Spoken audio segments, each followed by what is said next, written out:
I'm looking forward to today's interview. We have former WWE creative member Joe Schmociosi. Hopefully I didn't butcher that too badly.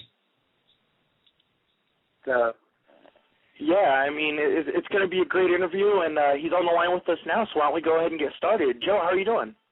I'm good. How you guys doing? Doing wonderful, man. We got a long list of questions for you. Some fans have sent in some questions, so if you don't mind, let's go ahead and get started. Okay, go for it. Now, growing up, were you a wrestling fan? If so, who were some of your favorites? Yeah, I was a wrestling fan when I was growing up. I remember the first wrestling I ever watched on TV was WTBS. It was right when cable was starting to get, popular on Saturdays. And, I remember putting it on watching Mike Jackson versus Brad Armstrong. And the interviews always caught my eye, and I got a kick out of watching those guys. And then it kind of evolved to WWF when I was, watching Andre the Giant and Hulk Hogan. I was really big into Paul Orndorff and Roddy Piper. Back when I was in high school was like WrestleMania 1 time. And I liked the Junkyard Dog, was a big influence. I started watching it on, all those shows, Superstars, Wrestling Challenge. Just like pretty much everybody else. I became a fan of it first. Mm-hmm. It's actually kind of surprising that you said Piper. I'm actually from Oregon, where he's from, so that's funny. That's awesome. Oh, yeah. Now, was being involved in the wrestling business your first career choice? If not, what was? No, I was in radio. Radio is my first, it was my money maker is what I would call it. I started working at a radio station in Orange County where I produced a sports radio show, at midnight on Friday nights. And I used to do a little 5-minute deal for pro wrestling on it. And this was in '98. And I started doing these little gags with different wrestlers from UPW back then on the radio and on air and stuff. And it just kind of started from there. I started getting more interested. I think it was probably that the internet probably got me more interested in it, because when it started opening up to me as to how, if I wanted to get in the business, a person with one eye could do it, because I couldn't be an entertainer, obviously. But I couldn't, so I had to figure out how to do it some other way. So, I started studying it real heavily. I own tons of footage from Mid-South and, NWA, all the old stuff. And, it evolved from working with UPW, and I started working in the back with all the guys like John Cena and hang on one second, my kid's crying. Not a problem. Sorry about that. No, but I started helping John Cena and all those guys way back in 2000. And what do you call it? That's pretty much how I got my start. Sorry, my kid's throwing me off a little bit. But. No problem at all. Now, UPW was actually the forefront for a lot of big stars like Victoria. Of course, you mentioned John Cena. Frankie Kazarian came from there. Yeah. Who would you say some of the most underrated talent in UPW was? What, back then? Or yeah. You know what? Guys, I would say there's a guy back at the beginning. I don't know if you guys have any knowledge of UPW back when it started. There was a guy called Bad Boy Basil, and he actually was signed at the same time that John Cena was signed. Exactly, they were parallels, and he was kind of he's a little bit shorter than John, but he was huge, like a Batista kind of character. But he passed away, every sorrow ending to a drug-filled life as a pro wrestler. I can't just say it's as a pro wrestler. I just say, it was his personal deal with drugs, and he died before anybody could even, see how good he would have been. But a lot of people saw, if you guys could look back, it's Bad Boy Basil. It was really good. There was another kid, Casey Sakota, I think, was really overlooked. He got a run in WWE as Sakota with, I think it was Tajiri. And he was just doing mad run-ins and really, never really got his character going. And then he had I just saw him a couple months ago, actually, and he's doing well, but, he fell into the spell of the road. So, but yeah, guys like that, I think even Frankie, to an extent, Kazarian and Samoan Joe, those two guys, they should be bigger than they are, in my opinion, right now as well. So, sooner or later they will be. Mm-hmm. Now, with UPW, obviously there was a lot of politics. I mean, they were bringing in a lot of people. What was the feeling backstage when you were there?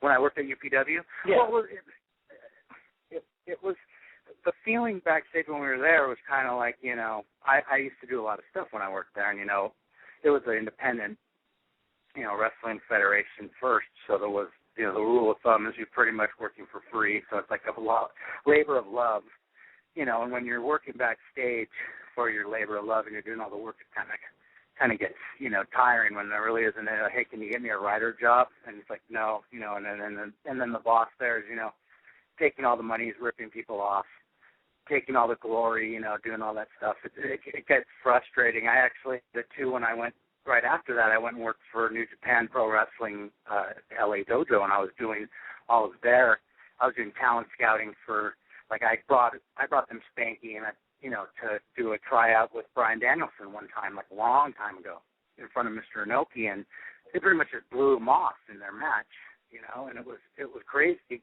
The way they signed Bryan was because 01 went and signed Spanky a week later, and they're like, well, who's this kid? And I'm like, dude, he just tried out right in front of you, like that, stuff like that, like you're trying to do stuff for your friends and you're not really getting paid. You're just trying to make a name for yourself backstage for being someone that's, reliable. Like, I don't know if you ever watched Monster Garage. I had something to do with booking that whole U-Haul, turn the U-Haul truck into a wrestling ring. CM Punk, I booked him, and Samoa and Joe were on that show. And we did a little wrestling angle on that thing, trying to do little things for, to get them seen. So, not the talent. I have no deals with talent. Usually the bosses that, they use people really. They're con artists pretty much, like talking about like Rick Bassman and, Mr. Inoki. They're pretty much con artists. Now, you brought up Monster Garage, and they actually had it for a little while where the voice of Monster Garage was a part. If I'm not mistaken, he was managing in UPW. What are your memories of that? Oh, that's a big swag. I used to be my business partner. We actually did a radio show in 2000, 2001. Wrestling 101, it was on the Comedy World Radio Network. He was the host, and Looney Lane was on it. She was also on a bunch of different. She was one of the HLA, I think. Her and Savvy, Sasha Bryant. They did a bit up in WWE. And the thing, these guys did a lot of shots. Swag, he did a lot of shots. He's just an actor and doesn't get it's a lot different. Like, I don't know how to explain. A wrestler is more like a baseball player, and where you don't just get drafted out of college. It's very rare that you can go straight to like a Steven Strasberg situation. It's very rare for a pro wrestler to be able to do that. But a pro wrestler has the mindset of a baseball player as to, I've got to work my way for years in the minors before I could even, think of being up, in the big leagues. That's how you have to think, and most actors don't think that way. You know what I mean? So that's why Swag never made it in wrestling, pretty much. But he's still a friend. I still talk to him. He does see shows on I think the Speed Channel, if I'm not mistaken. Oh, okay. Now, we actually have a caller from the 931. If you don't mind, let's go ahead and take that call. Yeah, go ahead. Caller from the 931. You're on the air. Caller, you're on the air. Okay, I'm going to throw them back on mute. Anyways, my co-host Andrew Carlick has a couple questions. So, Andrew, go ahead, man. Okay. Yeah, Joe. So it sounds like in your time with UPW and everything, you got a good experience starting with the creative aspect. How did you get to originally become part of WWE? Well, it's weird how, like, they always say it's not what you know, it's who you know. And the thing was, I was producing the LA Dodgers in Los Angeles radio network, and I had to produce a radio show called Dodger Talk, and the host, a guy named Ken Levine, he's a Emmy award-winning writer for like Cheers and Frasier, and he happened to be Brian Gord's boss way back in the day. Brian was his PA. So on a show, I can't remember the name of it. It was a Nancy Travis sitcom back in the day. And he used to tell me, if you ever want to go up there, let me call Brian, because, we used to bust his balls a lot back in the day, and, I don't think he's going to say no to me. And I'm like, okay, whatever. And I never really tried. And then, I started doing that comedy tour with Mick Foley. I started producing that. He saw I was getting into that, and I ran my own show, an indie show up in Playa del Rey, California, and so I was doing that, and they were moderately successful, and he saw I could deal with talent that are hard to deal with, and so he sent a letter to him, and that's pretty much what happened. They called me up, and I talked to Brian on the phone, and he said, we're going to set you up with an interview. So I got an interview, went up there, did the interview with him and Michael Hayes and Ed Koski. I remember that there's a funny story. There's a whole big thing with HR at that company, and it is true. If you work in that company, you have to have thick skin. You have to be able to be, yelled at, and you have to be able to be, ribbed, and you have to be able to be messed with constantly, just like you're in high school, bullied pretty much constantly. But it's part of the deal, and I kind of blended into that because I already knew I'd been backstage so much. I didn't care about that stuff. And I also told him, he's like, can you handle that? Michael is like, you think you can handle, being ridiculed and blah, blah, blah. And I just tapped my eye. I just went clink, clink, clink, and I go, what do you think? You think, like I've been through a lot of stuff in my life, man. You know what I'm saying? So, so evidently they popped for that, and then the next thing I knew, I got hired, and that was that. That was in April. So, I got hired in April. So I got the 3 months. Go for it. Go ahead. I was going to say that's funny because, one thing you were just mentioning you were working for the LA Dodgers, and I heard while you were there you were a huge Chicago Cubs fan, which, I am as well. I grew up in the area. Huge. You were just speaking about the, clicking your eyeball there in your interview, and, that's what most fans would know you for is the segment on Raw a few months ago with John Lovitz where you removed your eye. When did you first discover you had a talent for that? A long time ago. I can remember a long time ago. I've been around. Having one eye kind of, gets you to do a lot of different things and not really care, take things how they, just go day to day. So, I used to do a lot of stuff, but I remember one time I was at a party back when I was like 23 in Hollywood, and it happened to be Steven Stills from Crosby, Stills and Nash, his house, and I remember that, I was drunk, and there was this lady in the kitchen, it was his wife, and she asked me, well, how come your eye's all cockeyed? And I told her, because it's dead, and I put my cigarette out in it right in front of her. And I was like, are you crazy? And I'm like, well, I don't know. But it kind of went to where I get really drunk, and I would get goaded into pulling my eyeball out, putting in people's drinks. I did to Punk, and I've done it to Colt Cabana and Steve Carino. I've done it to a bunch of guys. And, a funny story, I did it to Sean Devari one time, and he broke a table. He got so freaked out and ran out the door. I was kind of like, wow, that was kind of funny, But no, that was my talent. I think the way it got around the way it got around backstage, I think, in WWE, I remember, I kind of kept it. I wasn't telling anybody, but everybody pretty much knew because I didn't know that Michael Hayes told everyone about it, after they came in from my interview. And, I was, kind of, no selling that I even had it. And then I started, screw it. I'm just going to be, one of the guys. It's really mellow to work there. It's really kicked back because it's true. You're married to the writing crew. It's nuts how you spend 24/7 with them. Your family life's done. That's one of the main reasons I don't work there anymore is because of my family. But that's a whole other story. But I was backstage, and one of the other writers, John Pierre Marini, who doesn't work there anymore as well, he told Drew McIntyre that he was like, hey, you can pull his eye out. Let's get a crowd going. So we snuck out on the side, and they thought they were gonna freak out his wife Tiffany, but she ended up being the only one that didn't get freaked out because no one believed that I could do it, and I did it. And then it got around backstage, and then Vince heard about it, and the rest is history, pretty much. So yeah, and it was funny too because there was a bet going around TNA backstage how long it would take for them to get me to pull my eye out on TV. I never thought it would happen, because that's pretty outrageous. But never say never. You know what I mean? That's true. Now, for fans who might be unaware, what are some of the more well-known segments, angles, or storylines that you're responsible for? Well, not really any main story. I'm not responsible for any main storylines. I mean, storylines kind of evolve. Everybody puts this, like they have I was on the Raw team, so I just focused on all of my creative, stuff towards Raw. So I would say, like the Nexus angle and like stuff like we're trying to get the Edge and Randy Orton deal going, which kind of fizzled out. Stuff like that. Like I was working on the whole, before I left, the whole thing was for the John Cena going to Nexus. That was, when I left, and then I saw they were doing it, because I didn't think they would do it, but they did. So I was pretty happy they did that, because, I was a proponent for that, and I was a proponent for Miz winning too, because it's mostly just like you would think. It's just a room, kind of like you're working.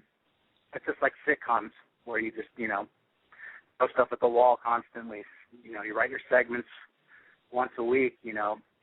Everybody gets a chance to write their whole Raw in your own words, and then they pick the good stuff. Usually the stuff that we would pitch, diva stuff, or like, okay, here's a segment I pitched was the show before, I think the Go Home show before SummerSlam was the Divas coming down that big slide, That was one of my brilliant ideas.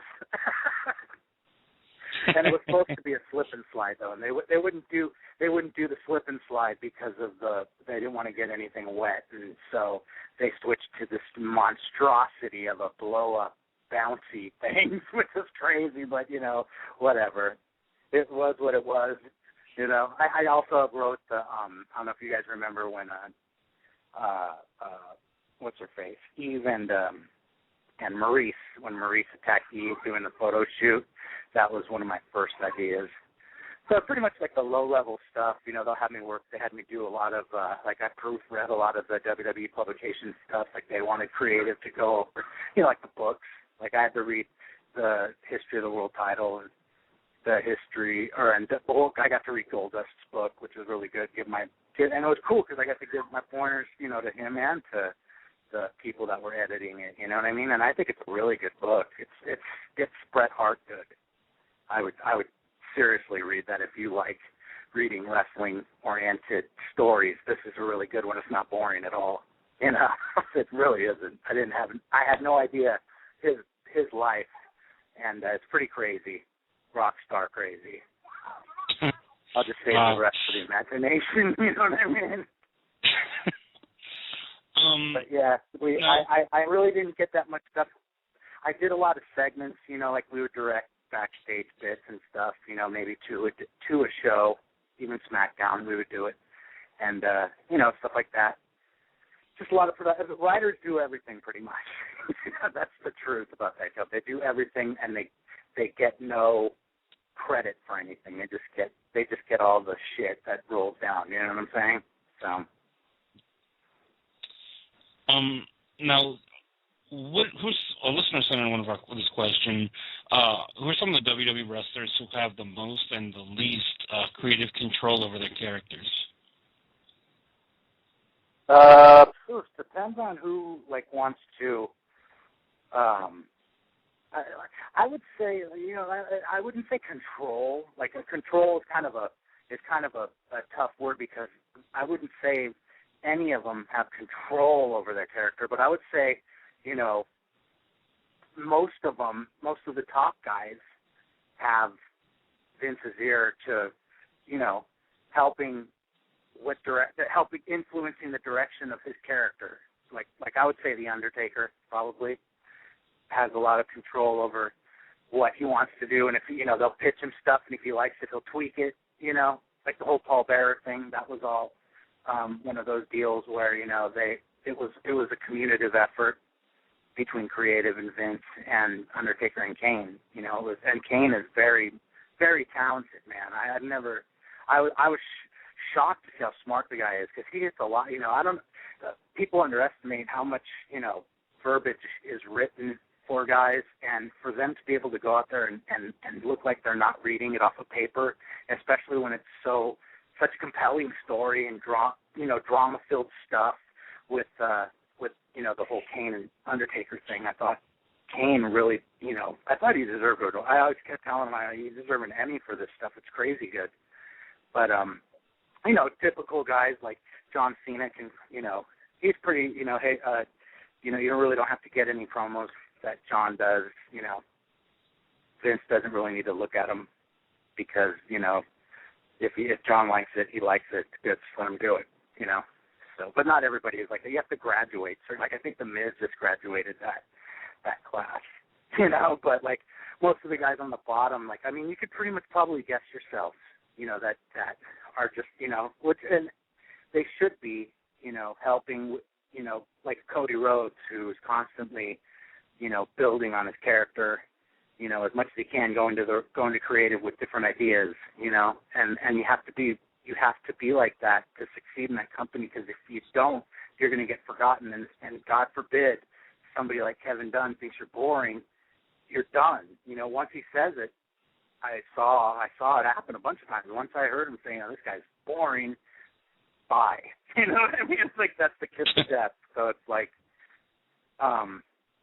it was most of the guys, like I said, that don't bitch about it and just do stuff about it. You know what I mean? Like I used to be like, a lot of people would be like, what am I doing tonight? And it's like, I don't know. I think you're in a dark match.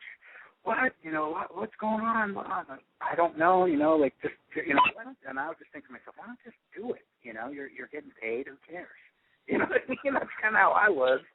But I can understand, the ego and the way they want to, get over. But, sometimes it's not your choice sometimes. You know what I mean? Like, if you're not over, you're not over. So, and they see, and once Kevin Dunn sees that, dude, you're done. We have a question from our chat room, and Dreamweaver68 wanted to ask you about Randy Orton. Number one, what is it like off camera, and did he really kick Vince McMahon stiff with his punt? Because the rumor was that Vince got opened up by that punt.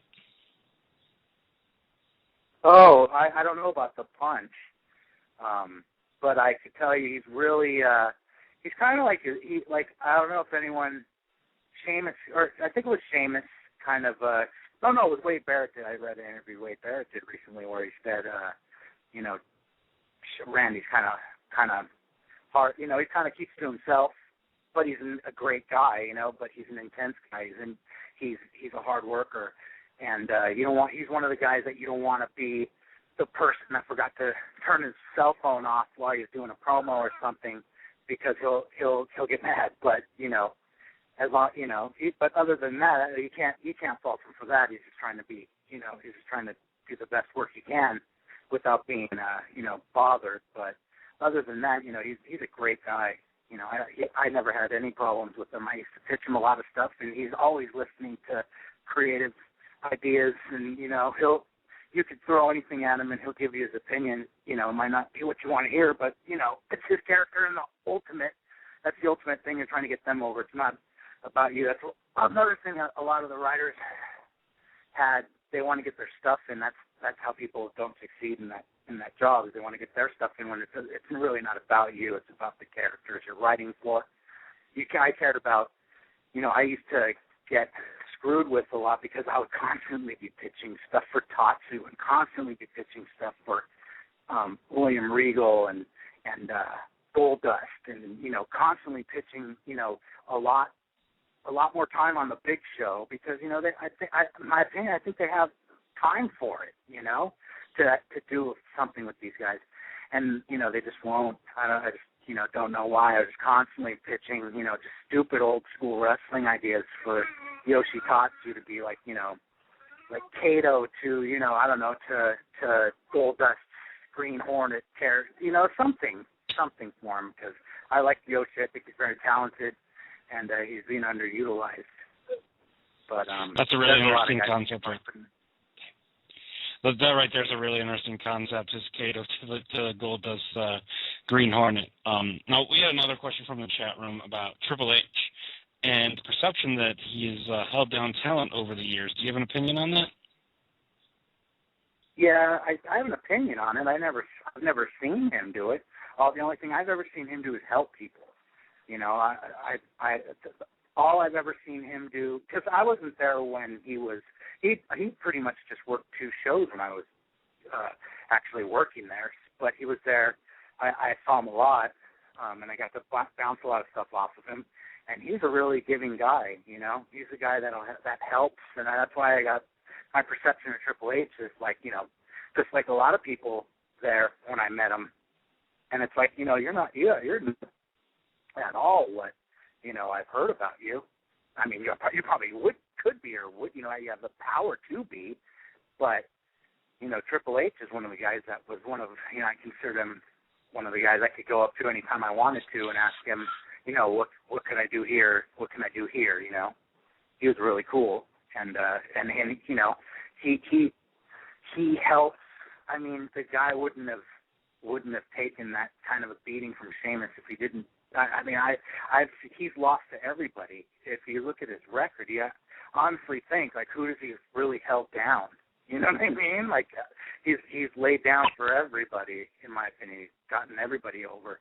John Cena, you know, The Rock, way back to Stone. You know, everybody he's gotten beaten by them. So, you know, when they say that, it's usually the guys that don't have talent, like Goldberg or something like that are the biggest whiners and crybabies that, you know, he's holding down my talent, you know, but, you know, the only person holding down your talent is yourself because you have none. You know, he's one of the Goldbergs or like the Hulk Hogan, stuff like that. You know what I mean? Yeah. Now, okay, so JT's back. He's going to ask you a few more questions. So, JT, go ahead. Yeah, actually, now my next question for you is, how close does WWE pay attention to TNA? Not at all, really. I mean, we are. They'll supply us the shows, like we would have DVDs to watch, you know, like their pay-per-views or their television shows. But quite honestly, we wouldn't watch it because we've watched the first 5 minutes. I'm probably like everybody else and be like, I can't watch this. You know, like there can't be anything on here that, you know what I'm saying? There can't be anything on here that I got to worry about. So I really never worried about it at all, you know. Mm. None of them, and none of the, you know, they would just. So I remember one time somebody said something about Kurt when Kurt took that bump off the ladder. I don't know if you guys remember that on TV. Mm. They said something about why is he doing that in front of 200 people? You know, something like that. I don't know who said that. It's like, you know, why would he take a bump like that and almost kill himself for 0.8 and, you know, 1,000 people in the Impact? Mm. Now with that, that's pretty much it's a nothing company to them, pretty much. Now, with the fact that Linda McMahon was not elected to the Senate, do you see a change in direction for the WWE product? No, probably not. I mean, they're pretty gung-ho on this PG kick, which was another reason why I really wasn't interested in pursuing it much longer because you know, it was the whole. I can understand not being like TNA and having so much, you know, blood and stuff like that. But I mean, you really need it every once in a while to tell a compelling story. It's pretty impossible to tell a story and have people buy pay-per-views and want to see someone get beat up when they're not really getting beat up. You know, it's more shenanigans. You know, you got to figure out different ways to, you know, make a Hell in the Cell match look brutal. You know, and especially when you have these branded pay-per-views, it's like, you know, it doesn't make sense to me to have a TLC pay-per-view PG because there's no such thing. You know what I'm saying? I would buy that. So it's like I would say no, just because, like, I used to ask the same question. I'm like, you think, you know, I ask the same question to everybody there. And they're like, no, this isn't going to happen. It's not going to happen. If it does, it won't be for a while, you know. But it is what it is, you know. You just do your job over there, pretty much, and that it got to where that is what I was doing. I was just do what I can, and then finally, I just, you know, wanted to come home to my kids, you know. Mm-hmm. Now, a lot of independent professional wrestlers consider WWE more entertainment than professional wrestling, and with that, what are your opinions on Freddie Prinze Jr. being a part of the creative team? I think it's good, and overall.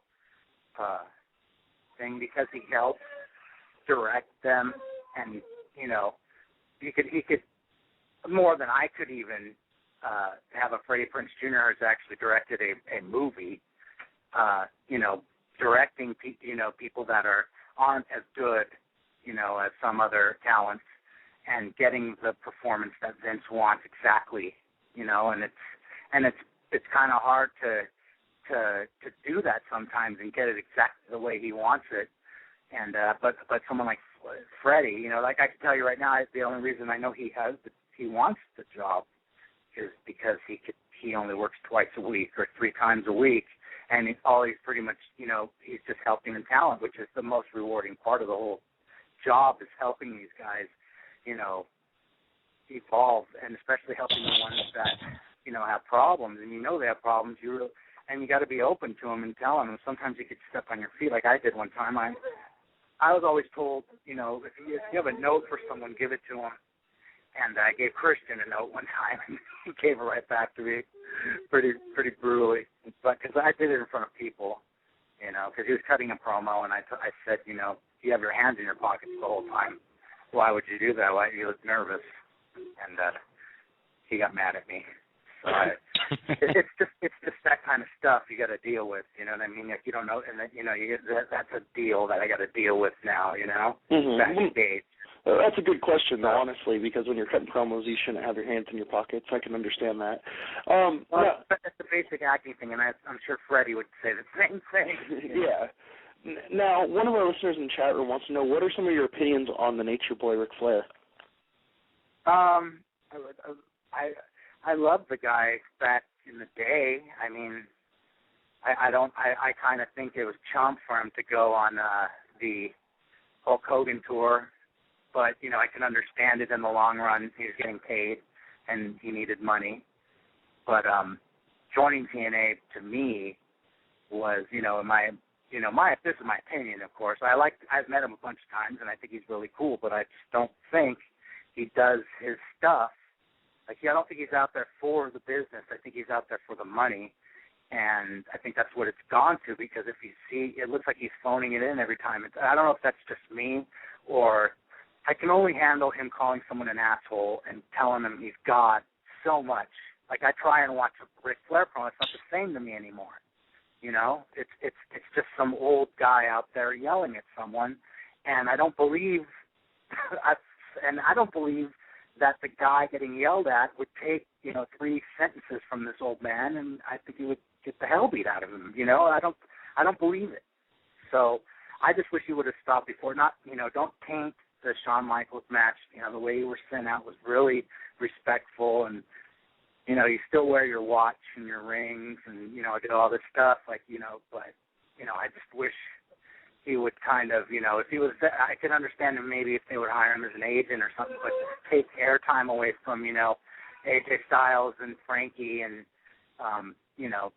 Smo and Joe and all these guys. It's a waste of TV time. Just like Bischoff, why are these guys even on given 5 minutes for the 2 hours, especially when they go on, you hear the collective clicking of the remote controls, click to Jersey Shore, Yeah. So it baffles me. It baffles me. And I watched the Ric Flair Mick Foley match, and it was senseless. It made no sense to me, And then you could even tell with Mick constantly trying to, talk people into saying that it was a good match. It really wasn't. It really wasn't. It was a waste of time. It gets gross watching. I don't like seeing Ric Flair half naked, all bloody. He looks like, roadkill. You know what I'm saying? He looks like a 90-year-old woman running down the street without her dress on.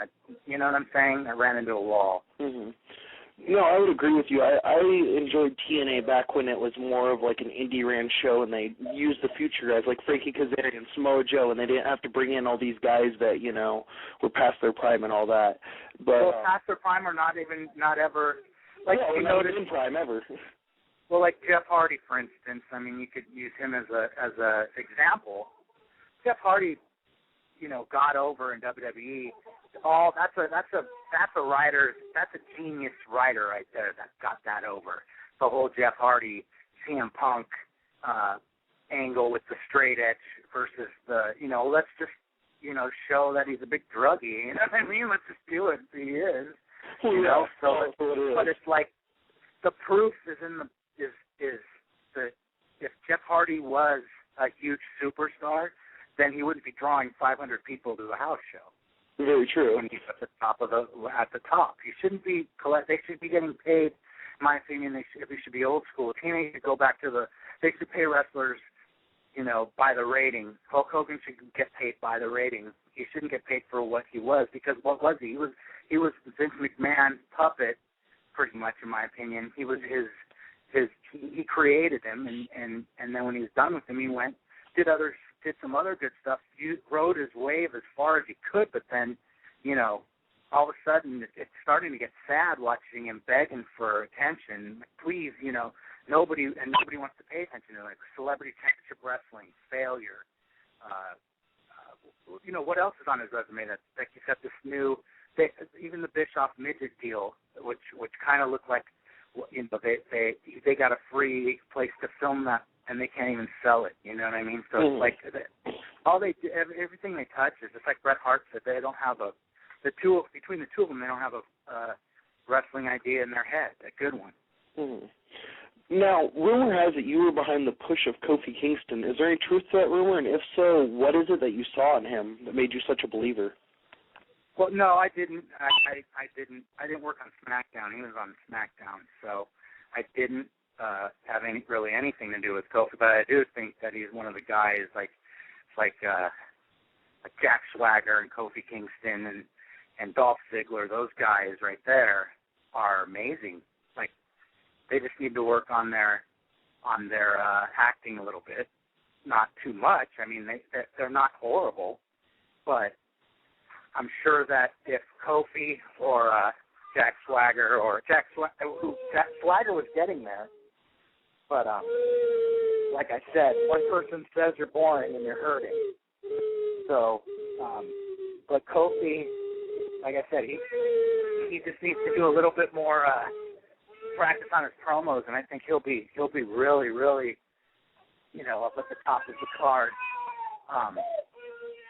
But I didn't really. I have a lot. I was always, like I said, I was always pushing like William Regal and Goldust and those guys, Yoshitatsu, and I was a big fan of writing stuff for Edge. Like I wanted to. I remember we were told to write his verbiage like he was the Joker from Batman, like a crazy maniacal guy. But and I remember I wrote a crazy promo for him to do stalking Randy Orton's wife. They're going to do that whole deal, but it's another thing where will Randy do it? And we didn't even hit him up about it because it's like, let's not even ask. You know what I mean? It's probably, let's just leave it where it is, because we wanted to film in this hotel room with her sleeping and having like a X-ray. I used to come up with crazy ideas. Like I would come up with ideas like Vince has, the whole Mr. McMahon character isn't even Vince McMahon. It's his twin brother, Vince McMahon hidden in Kansas in some house, and that guy's been drugged all these years. And you can take the other one away and just end his character. Yeah. Now, what are your opinions on the guest host concept? Oh, I hated it. Because I was mostly that was the hardest part of my job, in my opinion, was writing stuff for these non-wrestling people. It was the worst for me because some days we would sit there all day. All we would get to do is like, okay, come up with stuff for Florence Henderson. Come up with 4 different things. And it's like you rack your brain all day to come up with something for Mrs. Brady on a 2010 wrestling show. You know what I mean? Yeah. So it was like I didn't really like it. Some guys, like I actually, it was my idea to have Flavor Flav come out with art. That's actually a good idea. Joe, you still there? I think we lost him. Ladies and gentlemen, we're back, and I have Joe back on the line. Now, you were saying that, with the Flavor Flav. Now, what's the story behind that, man? Oh, it's just, basic ideas, like when you're like, why wouldn't he come out? This is the perfect, the whole what's up deal.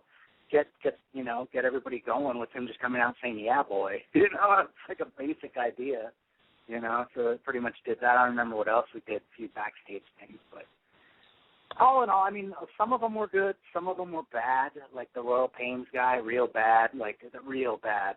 I couldn't even watch during the because all the stuff that he did, that whole spot that he did with the worm was all his idea, It was one of those guys, you know what I mean? Like, okay, here's my idea, Vince. I'm going to show you what I'm going to do. So it's pretty funny. And Vince didn't, it's like, whatever you want to do, I don't give a shit. So he did that, and everybody was kind of going, what the hell is he doing? And he actually, I think he pinned Virgil with that too, by the way. Yeah. Yeah, it was real good, it's David Arquette style.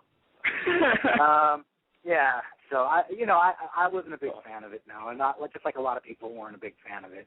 Who would you say, in your opinion, were some of the actual big successes when it came to that? I mean, honestly, I'd only say there was maybe 3 or 4, but who would you say were maybe the top 3 or 4 out of successful ones? Wow. Trying to remember who. I as much as I hate the guy, Wayne Brady did good. He's a pompous dickhead in real life, but he did good, which was I was bummed out. I wanted Randy to break his neck pretty much, but that's a whole other thing. I thought I'm trying to think who else actually I paid attention to what they did. I like Lovitz.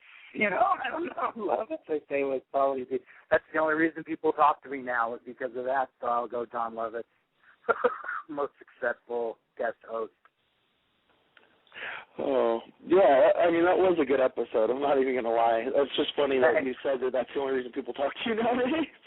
Yeah, and the funny thing is, it wasn't even the best part on that bit. In my opinion, I think the whole Khali Ranjan putting on the Ritz deal was 100 times funnier than my stuff because, and the best thing that I guess the backstage story, I mean, you could probably see this, is trying to teach Khali, not Ranjan, because Ranjan, he's one of the writers. He's one of the men.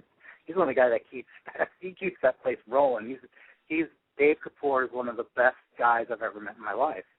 And but other than that, he didn't really need to. It was him and DJ Krista Joseph trying to teach Khali the words to putting on the Ritz.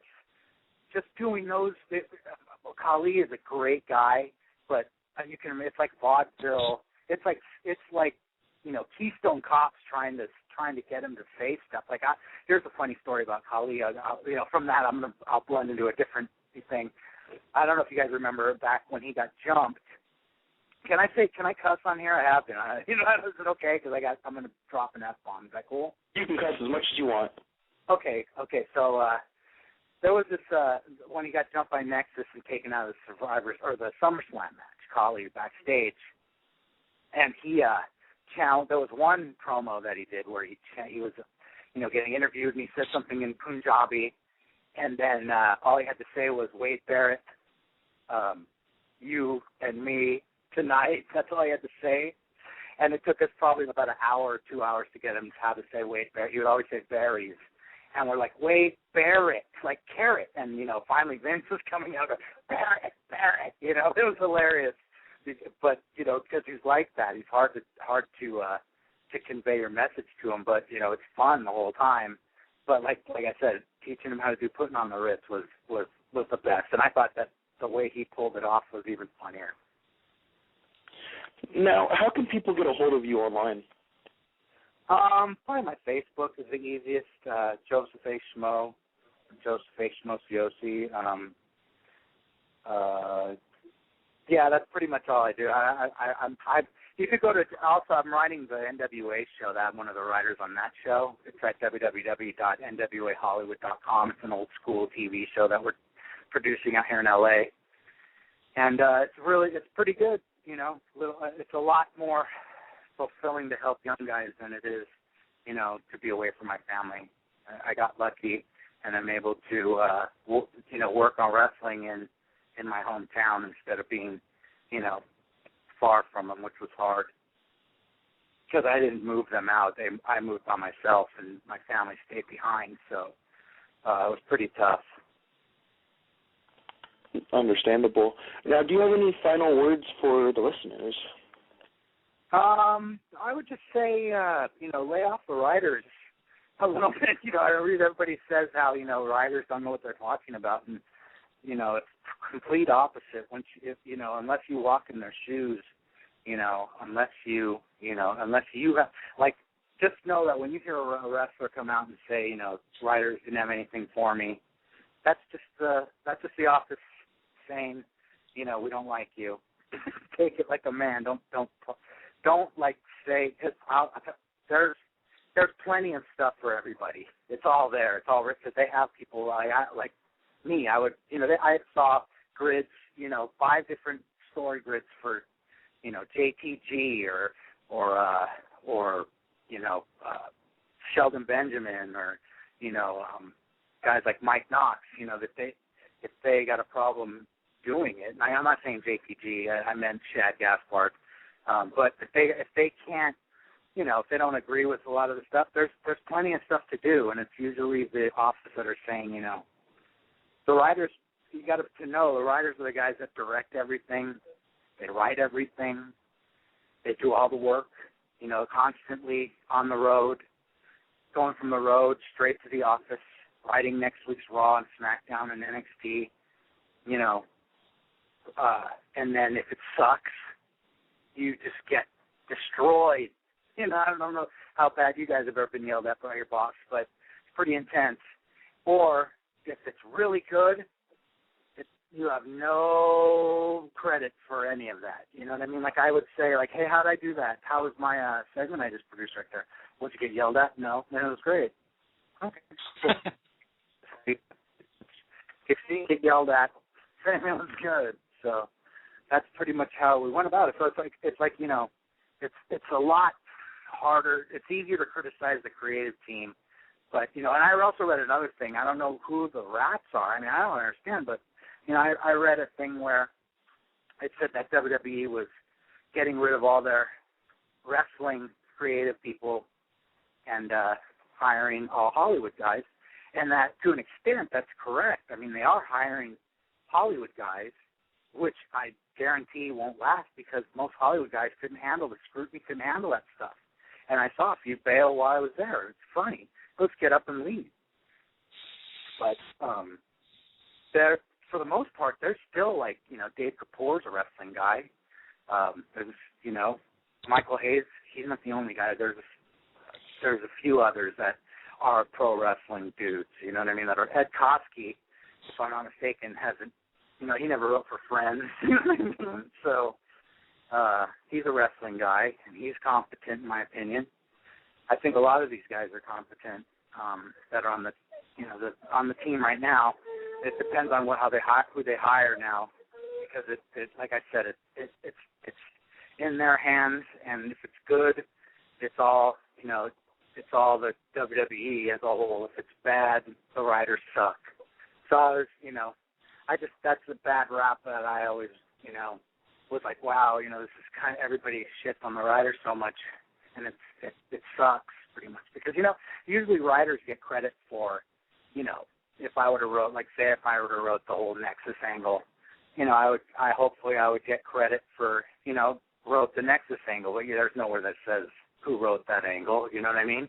There's whose idea that was. There's nowhere that says whose idea it was to, put the belt on Sheamus or give Sheamus a push or, I was one of the, like I said, I was one of the proponents to put up the belt on The Miz is because it's different, you know what I mean? It's not the same person versus person constantly. Why would you, like we kept saying, the Cena Batista deal, why would you, you've seen these guys go every time and Cena wins every time, and it's like, why would someone buy this? Why would they buy Orton? Now you bring in Orton. It's like, why would people I don't believe that The Miz could beat Orton, but I do believe that he could beat him in a sneaky way with a Money in the Bank. That's why we were proponents of The Miz winning that. And, that was a fight to get him. But, finally got to cash it in. I'm excited to see where he takes it. Because I really think that he's a big talent, Mm-hmm. Well, I'd like to thank you for joining us on this broadcast. You've been a great interview. Okay, hey, thanks. I appreciate it, guys. Anytime you need me. All right, thank you very much. All right, take care. All right, you too. All right, bye-bye.